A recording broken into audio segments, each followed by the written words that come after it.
ગુજરાતમાં અચાનક ભારે અનિયમિત વરસાદ, આઈએમડીએ તોફાન અને ભારે વરસાદ માટે ચેતવણી આપી. ગુજરાતમાં અનિયમિત વરસાદ અને તોફાની પવનના કારણે 14 લોકોના મોત થયા છે. ભારતીય હવામાન વિભાગ અનુસાર આગામી દિવસોમાં પણ ભારે વરસાદ અને તોફાન ચાલુ રહેવાની શક્યતા છે. અહમદાબાદ, વડોદરા, રાજકોટ અને સુરત સહિત ઉત્તર અને મધ્ય ગુજરાતમાં ભારે વરસાદની આગાહી કરવામાં આવી છે. ના રિપોર્ટ મુજબ ગુજરાતમાં અપર એર સાયક્લોનિક સર્ક્યુલેશન અને ઉત્તર દક્ષિણ ટ્રફના કારણે અચાનક વરસાદ થયો છે.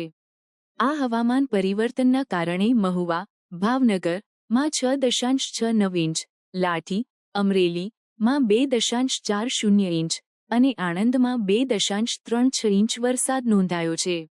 અહમદાબાદમાં સ્થિતિ વધુ ગંભીર છે, જ્યાં રાતભર અને સવારે ભારે વરસાદ થયો છે, જેના કારણે મોટાભાગની સડકો પાણીમાં ગરકાવ થઈ ગઈ છે.